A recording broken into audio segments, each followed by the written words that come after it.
بدوا دیتی ہے، ایسی کوئی صحیح بات ثابت نہیں ہے۔ السلام علیکم، میرا سوال ہے کہ میں نے سنا اگر سانپ گھر میں آ جائے تو پہلے اسے اللہ کا واسطہ دے، اگر وہ نہ جائے تو اس صورت میں اسے مار دینا چاہیے، تو یہ کہاں تک درست ہے؟ بھائی نے سوال کیا سانپ کے تعلق سے، میں نے کہا موذی جانوروں کو مار دینا چاہیے، اس موذی جانور میں سانپ کا بھی لفظ ہے ایک روایت کے اندر، لیکن بھائی نے سوال کیا کہ سانپ کے تعلق سے انہوں نے سن رکھا کہ اگر سانپ گھر میں ہو تو اسے مارنا نہیں، پہلے جانے کو کہنا چاہیے، ٹھیک ہے، اور اگر نہ جائے تو پھر مار دینا چاہیے۔ تو یاد رکھیے نبی اکرم صلی اللہ علیہ وسلم نے فرمایا، یہ حدیث خاص ہے، وہ اس طرح سے ہے کہ آپ نے فرمایا جب آپ مدینے میں ابتدائی دور میں گئے تو آپ نے کہا مدینے میں میرے پاس کچھ جن آئے تھے اور انہوں نے اسلام قبول کیا اور وہ تمہارے گھروں میں رہتے ہیں۔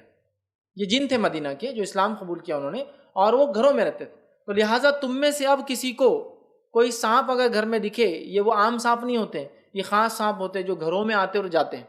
ایسا کوئی سانپ دکھے جو پہلے سے آتا اور جاتا تھا اور تم اس کے ساتھ رہتے تھے، اب دکھائی دے تو اسے منع کرو، اسے روکو۔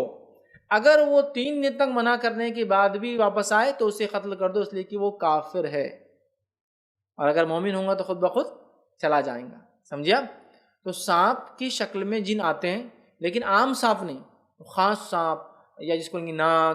اژدھوں کی شکل میں آتے ہیں، بڑے بڑے سانپ، ٹھیک ہے، عام سانپ چھوٹے موٹے نہیں آتے۔ تو ایسے سانپ جو مسلسل کنٹینیولی آپ کے پاس آتے ہیں، گھروں میں رہتے ہیں، اور یہ شہروں میں نہیں ہوتا ہے بالکل، یہ ہوتا ہے گاؤں اور جنگلوں میں جہاں سانپ اور انسان ساتھ رہتے ہیں، سانپ اور انسان ساتھ رہتے ہیں۔ ایسے میں نے کئی جگہ دیکھا، جیسے کہ مثال کے طور پر تھائی لینڈ کے اندر سانپوں کا اور انسانوں کا رشتہ اتنا عام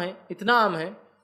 کہ آپ نے اگر کچھ ویڈیو، چونکہ آج کل ویڈیوز کا بڑا عام زمانہ ہے، آپ نے دیکھا ہوگا، تو وہاں حالت یہ ہے کہ آپ کسی مندر میں جائیے، مٹھ، بدھ مٹھ جس کو بولتے ہیں، وہاں جائیں گے تو وہاں ایسے انہوں نے سانپ پال رکھے پورے، اب لوگ ان کو دودھ پلاتے، کھانا کھلاتے ہو جاتے ہیں، زہریلے سانپ ریئل سانپ، زہریلے جن کا زہر نکالا بھی نہیں جاتا،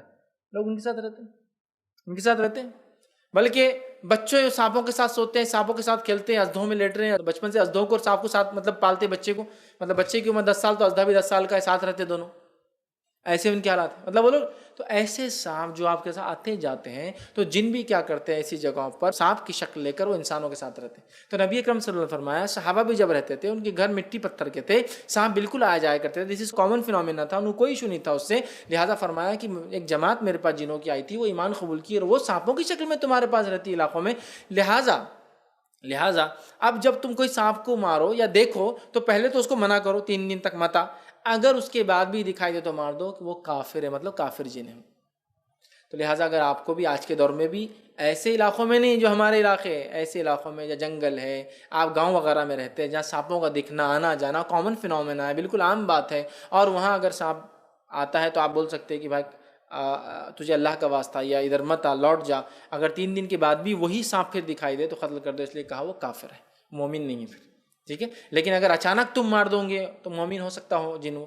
لیکن جب وارننگ دو گے مومن ہوگا تو پھر 1-2 دن یا 3 دن میکسیمم چلا جائے گا، لوٹ جائے تو ٹھیک، اور نہ لوٹے پھر نظر آئے تو مار دینے کا حکم ہے۔ تو وہ اسپیشل تھا اور مدینوں کے لیے تھا، اور آج بھی ہو سکتا ہے ایسے کوئی علاقوں میں جہاں سانپ اژدھے وغیرہ کامنلی آتے اور انسانوں میں بس جائے تو ان کا کام ہے کہ ان کو کہے چلے جائے، اگر وہ جن ہوں گا تو واپس لوٹ جائیں گا مومن، اگر کافر یا پھر سادہ سانپ ہوں گا تو پھر مر جائیں گا آپ کے ہاتھ سے، ٹھیک ہے۔ لیکن یہ ہرگز اس کے لیے نہیں کہ ناگ آپ کو اٹیک کرا اور آپ پھر بھی بول رہے واپس جا، میں تجھے واسطہ دیتا ہوں، وہ مار رہا ہے آپ کو، ہاں بہت سے لوگ کرتے ہیں ایسا، نہیں یہ ان کے لیے نہیں، وہ تو آپ اٹیک کر رہا ہے، آپ کو اپنا ڈیفنس کرنا، پھر مومن ہو کافر ہو یا پھر سانپ ہو، کچھ بھی ہو سکتا ہے، اب نہیں ہو، وہ ان سانپوں کے لیے جو عموماً آتے اور جاتے، اور گاؤں میں میں نے بہت کامنلی دیکھا، گاؤں میں نے دیکھا، گاؤں کا پچھواڑا ہے گھر کا، بولتے وہاں مت جاؤ شام میں سانپ رہتا ہوں، اور روز آ کے بیٹھتا ہے سانپ، کسی کو تکلیف نہیں دیتا ہے، نہ مرغیوں کو تنگ کرتا ہے، نہ کتوں کو ڈستا ہے، نہ بھینسوں کو کچھ کرتا ہے، آتا ہے چلے جاتا ہے۔ اب آپ روز دیکھ رہے تھے، اب آپ چاہ رہے نہیں یہ نہیں آنا چاہیے، تو آپ اس کو بولتے کہ بھائی آپ ادھر نہیں آنا، اگر وہ مومن ہوں گا مطلب جن ہوگا کوئی شکل میں تو وہ چلا جائیں گا، اور اگر کافر ہوں گا نظر آئے آپ مار دو اس کو، یا پھر سانپ ہی ہوں گا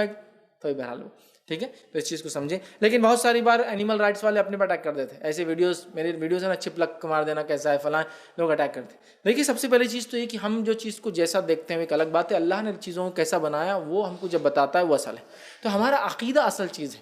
ہمارا عقیدہ ہم کو یہ بتا رہا ہے، اللہ تعالیٰ ہم کو یہ بتا رہا ہے اپنے نبی کے ذریعے کہ جن یہ شکل لے سکتے ہیں، تو ہم اس کی بات کر رہے ہیں، لیکن ہماری سانپوں سے نہ اسلام کی کوئی دشمنی ہے، نہ مسلمانوں کی کوئی ذاتی دشمنی، کسی بھی جانور کو خامخواہ مارنا اسلام بالکل اجازت نہیں دیتا۔ چونکہ میرا ایک ویڈیو تھا کہ چھپلک کو مارنا کیسا ہے، صحیح مسلم کی روایت ہے، نبی اکرم صلی اللہ علیہ وسلم فرمایا جو کسی چھپلک کو ایک شاٹ میں مارے 100 نیکیاں ملتے ہیں، اس کو سنگل شاٹ میں گرا دے، اب بہت سارے لوگوں نے اس بال مچا دیا کہ دیکھو جانوروں کو مارنے کا بولتا ملا یہ ایسی ہے، عورتوں کے حق کے بارے میں ایسا بولتا، جانوروں کے بارے میں ایسا بولتا، فلاں بولتا، گندی باتیں کرتا اور جو بے شرمی کی باتیں کرتا، خوب وہ کر رہے ہیں. تو یہ ہمارا عقیدہ ہے. ہمارے نبی نے ہم کو بتایا، جو اللہ نے ان کو وحی کی، کہ چھپلک کے اندر نقصان ہے. انسانوں کو وہ نقصان سمجھ میں نہیں آ رہا ہے. نہیں آنے کا ہرگز مطلب نہیں ہے کہ وہ چیز اچھی ہے.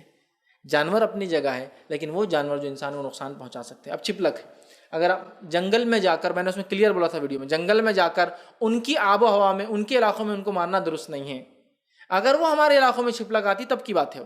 اور چھپلک کا زہر بہت خطرناک ہوتا ہے. عموماً وہ کبھی کاٹتی نہیں، لیکن وہ اگر گر جائے کھانوں میں، ٹھیک ہے، پکوان میں اس کی غلاظت گر جائے تو بچوں کو وغیرہ وغیرہ بہت سارے نقصانات، اور اس سے اموات بھی ہوتی ہے. اور اس کے زہر کے علاج عموماً موجود نہیں ہے، یاد رکھیے، ٹھیک ہے، عموماً موجود نہیں ہے. ٹھیک. تو بہرحال اس وجہ سے نبی اکرم صلی اللہ علیہ وسلم فرما رہے ہیں، چونکہ اس سے جانی نقصان ہو سکتا ہے. اور اسلام میں اینیمل رائٹس اور اینیمل لائف کی امپورٹنس ہے human rights and human life کے بعد. یہ بہت امپورٹنٹ. ورنہ آپ اینیمل کنزرویشن اور اینیمل کو بچانے کے لیے، جانوروں کو بچانے کے لیے لاکھوں افریقی مر رہے بھوک سے، ان کے لیے کچھ نہیں. وہاں کے شیروں کو بچانے کے لیے پتہ نہیں کتنے ہزاروں کروڑ ڈالر لگے ہوئے. تو ہمارا یہ بلیف ہے ہیومن لائف یہ فرسٹ ہے، ہیومن رائٹس فرسٹ ہے، پھر یقیناً اینیمل رائٹس بھی ہے، اینیمل لائف اس کا امپورٹنس بھی. ہمارے اسلام میں بلی کو مارنے والے کو جہنم کی سزا سنائی گئی. مذاق نہیں، مذاق نہیں. ایسا کوئی مذہب میں بتائیے آپ کسی کتاب میں. اینیمل رائٹس ہے، لیکن ود ڈیو رسپیکٹ. اینیمل کی جگہ ہیومن کی جگہ رکھے تو ٹھیک. ورنہ افریقہ کے اسی علاقوں میں جہاں یہ لوگ شیروں کو بچا رہے، چیتوں کو بچا رہے، کتوں کو بچا رہے، جنگلی ریجھوں کو بچا رہے، اور پتہ نہیں کیا کیا بچا رہے، گینڈوں کو بچا رہے، اور وہیں بیچارے انسان مر رہے ہیں بھوک سے. ان کا کوئی خیال نہیں. ان کے لیے گوشت آ رہا امریکہ سے آ رہا پیک ہو کر، ان کے لیے میک ڈونلڈ کی چیزیں آ رہی کھانے کے لیے، اور انسان مر رہے ہیں وہاں. ہم لوگ ایسا نہیں مانتے. ہم ڈیو رسپیکٹ کہتے ہیں جن کا جو رائٹ ہے وہ دیا جائے. تو لہٰذا یہ نقصان دہ جانور ہے، اسی لیے اس کے مارنے کی بہرحال اجازت دی گئی ہے.